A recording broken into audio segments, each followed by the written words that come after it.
guys, how's it going? I wanted to talk about a few different builds and variations of builds for off-tanking Bed Asylum hard mode. I've been getting a lot of questions lately, so I'm hoping this will help guys out. I wanted to talk about the Templar off-tank specifically, as I feel it offers the most group support and utility, as well as a class unique buff. Let's go over the stats for this first build. I'm going to be using 30k magic, 34k health, 17k stam, just under 1800 magic recovery.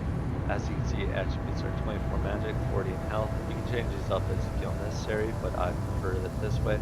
I'm comfortable with 34k magic, or 34k health, excuse me. This build has 30.6k spell resist and 22.8k physical resist. All these builds are using Lord Mundus as a vampire with tri-stat food. Vampire, I would recommend dropping this to a stage 3 vamp before you go in. You take 5% less fire damage, but I would still recommend being a vamp for the undeath passive, as well as the increased sustain, the magic and stam recovery. As you can see, I'm a high elf. I would recommend Ret as number 1 race choice, followed by Argonian, and then the rest is all just preference. Ret number 1 for the spell resist as well as the reduced cost. Pretty obvious choice considering Asylum, the majority of the damage you take, even as an off tank, is going to be magic damage. This will allow you to allocate your CP slightly differently to gain more mitigation or resistance that way. Argonian number 2 for the increased healing received and done is really nice, as well as easy resource management. Let's go over the gear real quick. 5 Ebon, all infused, all tri-stat, as well as Spellpower Cure, infused tri-stat, all magic recovery on the glyphs. The armor traits you can change as you see fit. A lot of people will prefer sturdy on the small pieces with infused tri-stat on large pieces. I don't really block all that much, even when I do it's only for maybe 5 seconds, and it's really easy to gain stand back by heavy attacking as you walk away. Magic recovery, you could do reduced cost magic abilities or even shield plate enchants on here. I just prefer it this way. I've played around with it quite a bit. This is what I'm comfortable with. So change that as you see fit as well. I'm running 2-piece dragon on my soaring board. You can change these whatever you want. I just use this for the 2-piece magic recovery. Well-fitted shield's actually really nice for the sprinting and dodge roll. Helps you stack mini bosses faster and move around the arena a little bit quicker. I'm running a magic enchant. I don't like changing my health whenever I swap bars. That's why I just stick with plain old magic ability or magic enchant. That's just a pet peeve of mine. Infused Crusher on both my weapons. I'm going to be focusing on debuffing my enemies as much as possible, keeping that Crusher uptime. You could also run a weakening back bar. That would help the group out a little bit by taking less damage, especially from Lotus's and File Wave. But again, I'm focusing on debuffing as much as possible. This is more so for just a consistency thing. Let's go over the skills. Breath of Life first ability, obvious for the heal. Blood Altar, this is mainly for the minor lifesteal to proc Spellpower Cure. It's also really good for my main tank to use as a reliable synergy and heal. It's really good for Alakash uptime. Heroic Slash, mainly for the minor maim as well as the minor heroism. Extended Ritual, there's a little bit of debate between Extended Ritual and Ritual Retribution. For me, it is no debate. There's 6 main harmful effects that you need to take into consideration whenever you're purging yourself. These are the snare from Lotus's poison AoE when he ports away, Defile, minor vuln from rain, Phelps puts a small dot on you, Shocks put a small dot on you, as well as the fire dot and execute. So let's say you just got to execute fire phase, maybe Phelps is beating on you, a Defile wave just went out, Shocks are putting a small dot on you, or even Lotus ports away and you get that snare. So rain happens just afterwards. If you're using Ritual Retribution, you may have to cast it 2 or even 3 times to get rid of all those harmful effects, and minor vuln is going to be the main danger for you as an off tank, so you need to make sure you purify that minor vuln off you as quick as possible. This is just for a convenience thing. That heal difference between Ritual Ret and Extended Ritual is not anything to note. It's only 200 health over once every 2 seconds. Again, this is more so for the harmful effects. Also, I don't use this for the duration. I'm going to be casting this much more frequently than 24 seconds. It's for the harmful effect purifies. channel focus. It's obvious for your major buffs as well as really good magic sustain. 480 magic every 2 seconds. The major buffs. Some people will recommend using, say, Chuden for the major resistances. I would highly recommend not using Chuden and just getting used to keeping this down. As a tank, you're focusing on your own buffs as well as debuffs for the group. So this is just bread and butter of what you do as a tank. It's just a really good habit to get into. The only time I would recommend using Chuden is you are just completely overwhelmed, you are swamped, you don't know the fight very well, you're new to off-tanking, and you just need to rely on keeping your major buffs up at all times. Other than that, just get in the habit of using this, especially as you progress. This is a really good ability for sustain. Horn as your main ultimate, obviously for the 10% resources, as well as major force. Back bar, LE drain. This is a pretty big flex spot, but I use this for consistency for debuffs for the group. There's a few instances where the healers aren't going to be able to reliably LE drain things. So let's say your front healer, your tank healer, is on one of the sides of the ohms and a protector spawns at the other side. They may not be able to get LE drain on them in time before they roll away. This will allow you to debuff that target, help out the sustain of your group. This is just one of those little things you can get into a habit of doing as a support role to help your group out. Another time would be when the healers are kiting during fire phase. They're going to be at very opposite sides of the room. This will allow you to put LE drain on both mini bosses without them having to worry about it. It's just a consistency thing, good for your group, good to get in the habit of doing. But there are a few different options you can use for this. You could use Sun Shield, although I won't recommend it for a build with this low health, as you're not really going to be gaining all that much from it. You could use shards or even orbs. They're a pretty big magic drain. You need to focus on your own resources as you're going to be healing yourself as is.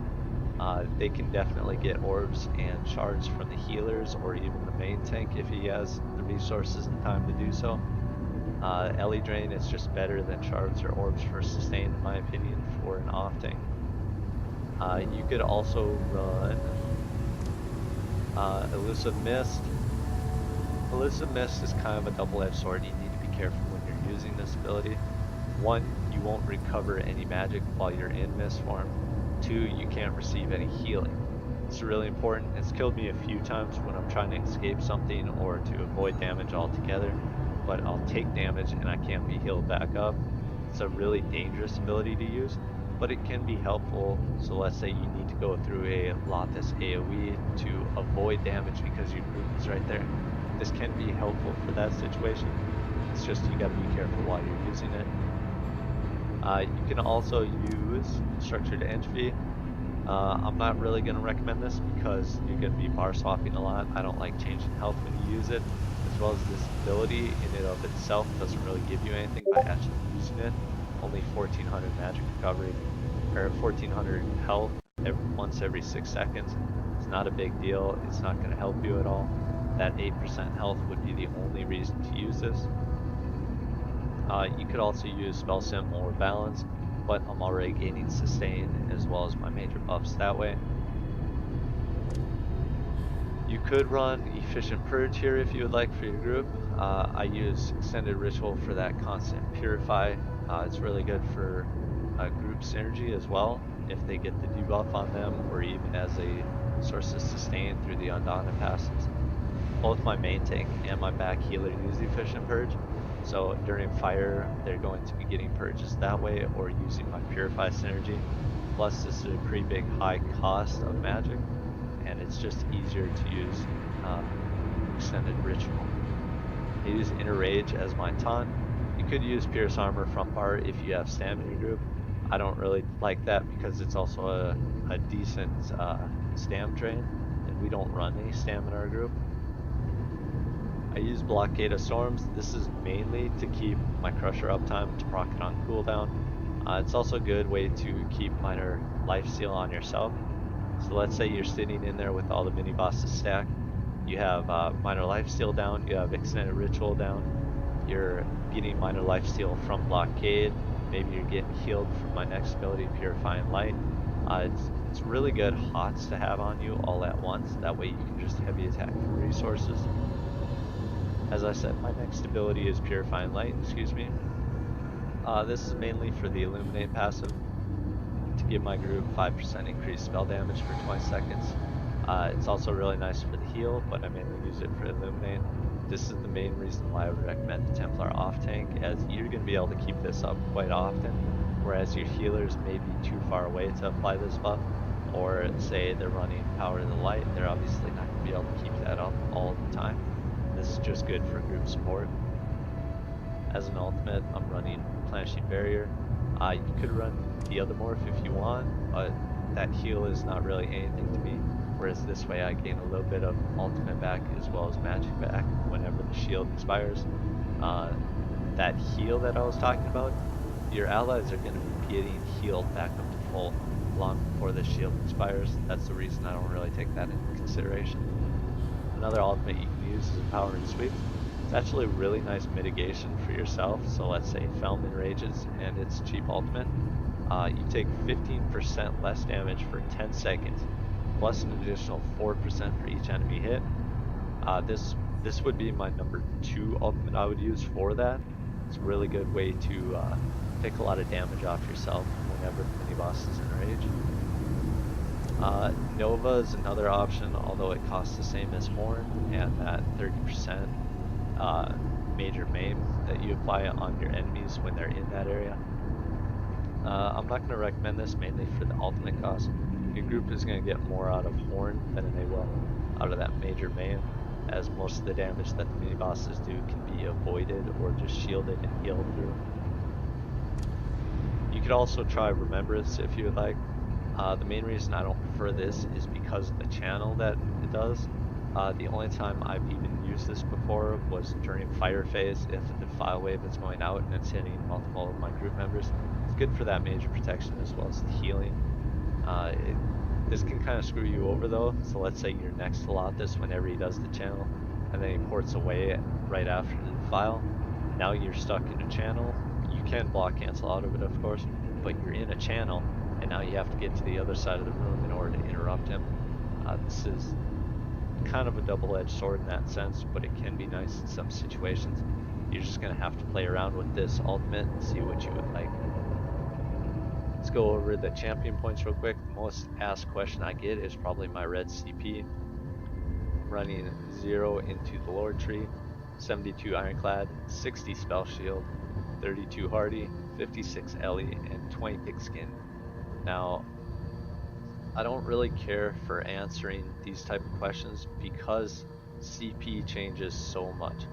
You can do so many different things with your CP depending on your race, depending on what you take damage from, that this is going to change from person to person almost every time. I use just a little bit in Hardy here because of the Felm's damage, as well as I stand in Ohm's jumps a lot, so that's convenient. This you could definitely drop as you purify pretty much all the dots that get applied to you. Spell Shield can change a lot depending on what race you are. If you're Breton, obviously you can drop this. For this particular build, if I was a Breton, I would be well over spell cap, so that's why this can change a lot. And then I just take a lot of damage from Ellie as well as direct damage. That's why I have that as is. My recovery tree, as you see, 19 in bashing, 75 Arcanist and Tenacity, 34 Tumbling, 37 Shadow Ward. Again, these can change a lot depending on how you set up. I don't have any Sturdy. This is just it's a pretty big chunk of reduced cost of block. If you're running Sturdy, you can run less into this. You can run more into this if you block all the time. This is just preference. I do dodge roll quite a bit. That's why this is nice, and it's really good with the shield as well. Arcanist and Tenacity, the main source of my resources is my recovery as well as heavy attacking. And Bashing Focus, occasionally I'll be close enough to Lothus to interrupt him by bashing. I run 100 Elfborn and Blessed for the big heals. These points don't really matter, you can throw them wherever you want. Some will want to put 120 points into this tree for this passive. I don't really rely on this as I'm trying to avoid damage as much as possible. but this could be convenient for when you do fall below that 20% health to gain a pretty good burst of ultimate back. Again, this is all just preference. I use this for the big heals. Alright guys, we're going to go over the second setup real quick. Not a whole lot has changed for this particular build. As you can see, magic dropped about 1k, a little bit more stamp, a little less magic recovery. My spell resist is almost up to 32k, physical resist almost up to 25k, still lowered, still a ban with tri-stat food. Same attributes, same race, everything's the same that way. This is because I'm using Spell Power Cure on Sword and Board and Earthgore as well. Now these aren't traded quite as I would have them, as well as I'm running 6 heavy on this setup. I definitely recommend 511 no matter what tank, what class you're tanking on and where you're tanking. 511 for the max resources. I have Infused Shield here with Stamina just because that's what it is. I haven't trait changed it to well fitted or whatever. And still magic recovery. Just note that you have to be on your sword and board in order to proc Spell Power Cure. It's just a slightly different playstyle you have to adapt to in order to ensure good uptimes. Earthgore, Crutchgore, it's really good. You can aim this as well. So if you have an ally over in a corner that's getting a Defile Wave on them, you just look their direction, and if Breath of Life happens to hit them, then obviously that's going to be a really good way to not to have to worry about them whatsoever. Some different setups you could use instead of Earthgore. Blood Spawn is one option. It's pretty good for your self-sustain. Sam recovery comes in handy every now and then, as well as a lot of ultimate.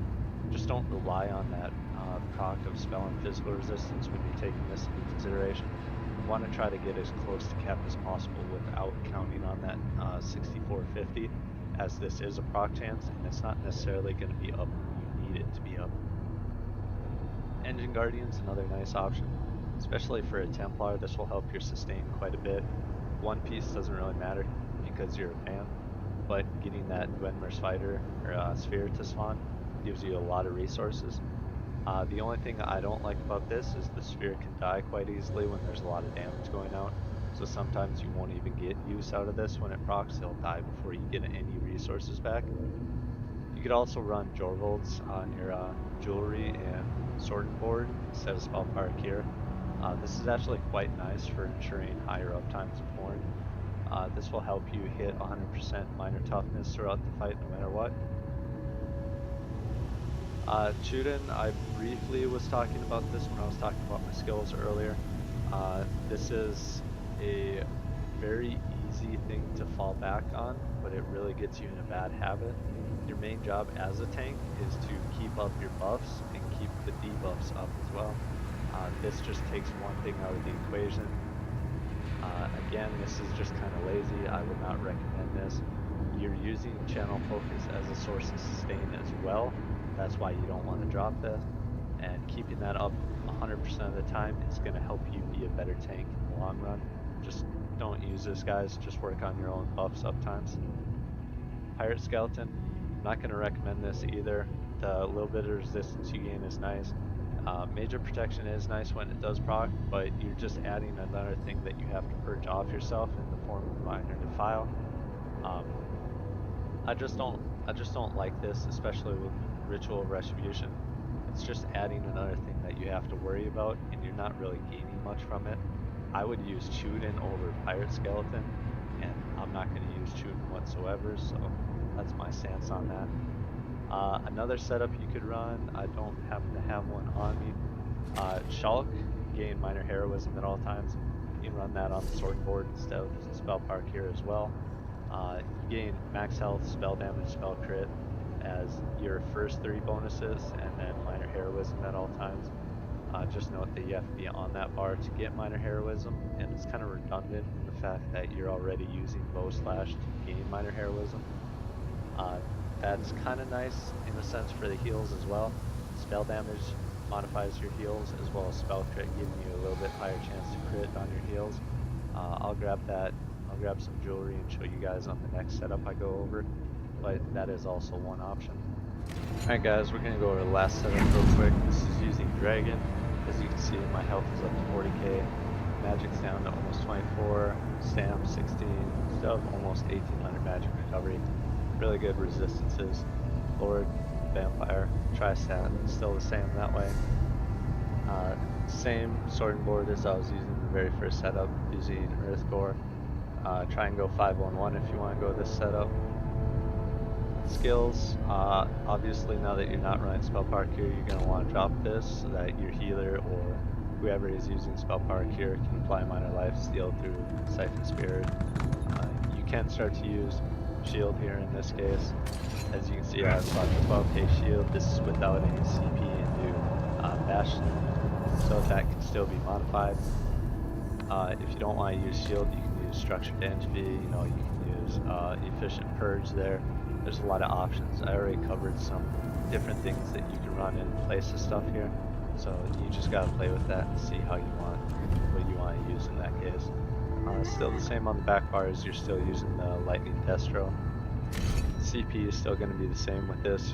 Again, you can change stuff. You can throw a little bit more in Bastion if you want a bigger shield, but until you hit about 40k health, I wouldn't recommend using this shield because of how much magic it costs, and you don't have any mitigation in the terms of resistances when you have a shield, so it's going to be hitting you more through the shield than it will be your health. Templar is really good with Breath of Life to keep yourself up that way. That's why I don't really care for using the shield on Templar. If you do use the shield, you can start to play with sitting underneath ohms in the quote-unquote safe spot. That way you're not getting rain falling on you, but you're still going to be taking quite a bit of damage. So you're going to want to go like shield, ritual, breath of life, something like that to keep yourself up. The shield is not going to be enough to eat up all of the damage you take, especially when you have thumbs beating on you. So that's just something to take note of. As I said, I was going to pull out a Shulk piece real quick. So this max health, spell damage, spell crit, minor heroism. You're going to have really similar stats to if you were using Dragon. The main difference is going to be you're going to be losing a little bit more magic recovery. So that's something to take note of.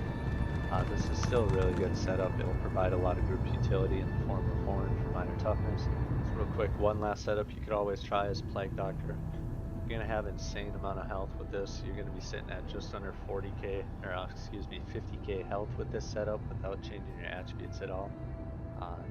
This is a nice way to kind of turtle and ensure that you're surviving.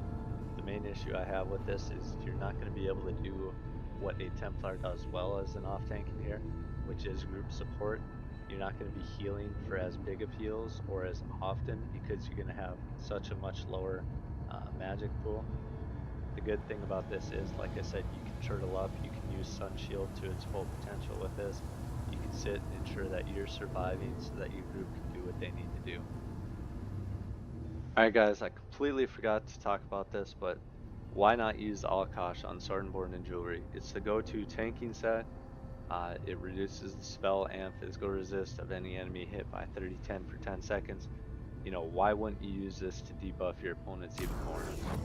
So the main reason is because our main tank is already going to be keeping up insane off times as is.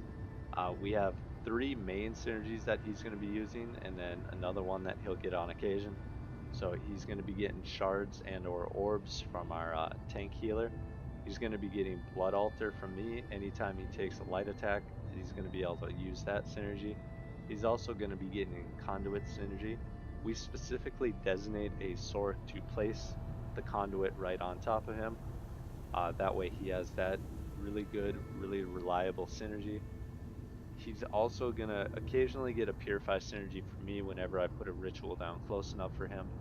He's going to be getting that proc from Lothus, from Rain, and a lot of the times from the Shocks. The Shocks seem to love going to our main tank. I don't know what it is, but that's the reason why he's keeping up really good uptimes.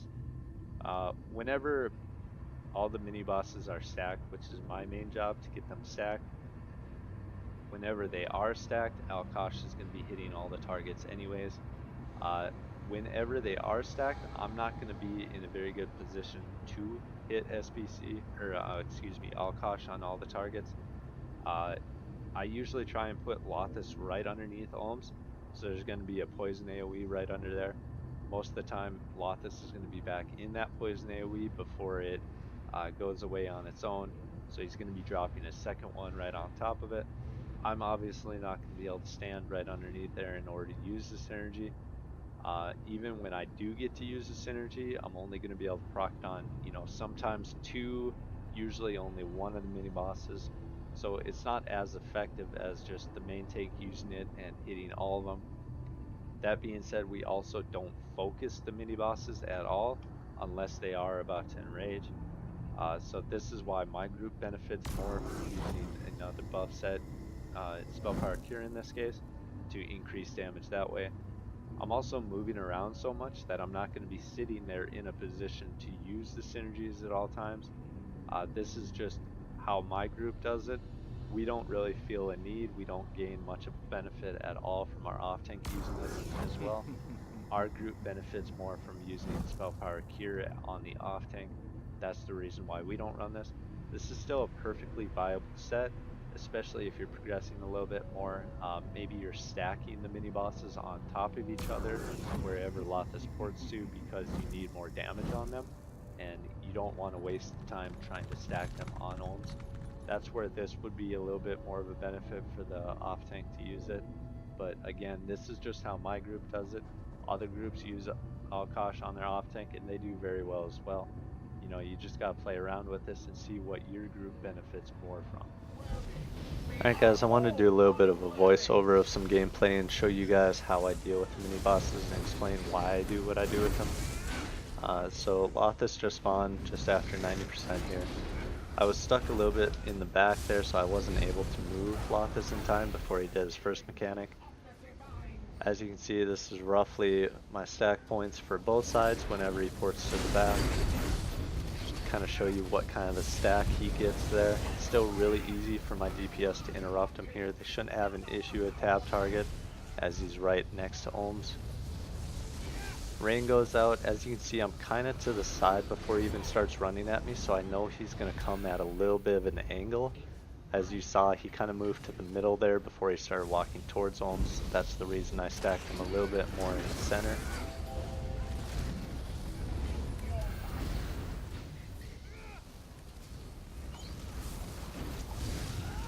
He's about to port away here, just to the side of the boss. Just to show you my stack point here for this.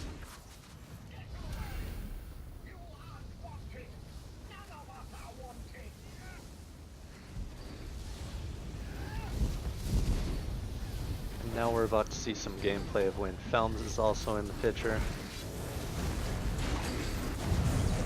Felms had just jumped away. As you can see, Lothus is fresh up. He's at about 30 seconds. He's been alive now. So I'm just going to kind of try and find the mini bosses to get taunt back on him. Now, as I said, Lothus has just spawned.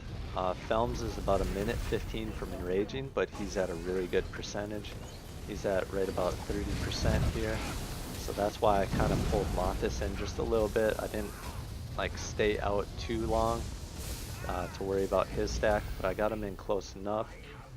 This will give a little bit of damage on both the mini bosses, and at this point we don't really have to focus DPS on either of them. So it's just kind of the little things you can do to increase a little bit of damage, that way you don't have to worry about it later.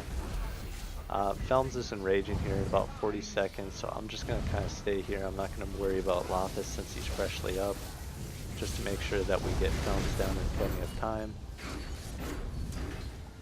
Now that he's died, even though I know Lothus is going to be porting away soon, I'm going to pull him in just a little bit closer. That way he's not dropping his poison AoE in a place where DPS is usually kiting.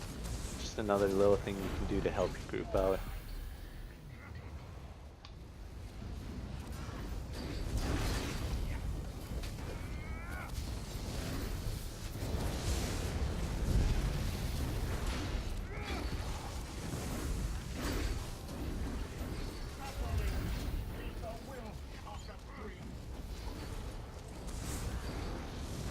And last but not least, I don't think I had a chance to show this earlier. So the boss is pushed a little bit further to the back than we usually have him stacked. That's the reason I ran more towards the far side of where Ohms usually is. That way the tank didn't have to worry too much about the poison AoE being on him. You gotta take that in consideration when you're stacking him as well as he's gonna be a little bit harder to interrupt, Lothus that is, when he's stacked directly under there. A lot of people have tap targeting issues and targeting issues in general when trying to interrupt Lothus when he's right on Ohms. So as you can see, Lothus is really close to enraging. He's going to enrage about 10 seconds. My DPS already have ground dots on him. That's why I'm not going to move him at all to even position him right on Ohms. They already have their dots on there. They're doing their spammables. Just let them sit there in their dots. Let them DPS as much as they can. Well guys, that was my build and a few variations of the builds that I would recommend for off-taking the silent hard mode. Hopefully that this helps you guys out, but if I did miss anything or leave anything out, if you have any further questions, just please leave them in the comments below, or you can always PM me on Discord. This is the build that I use, but I can also talk about Warden off-tanking and DK off-tanking as well. Just let me know how I did, let me know what you want to see next. Thanks guys, hope you all have a good day.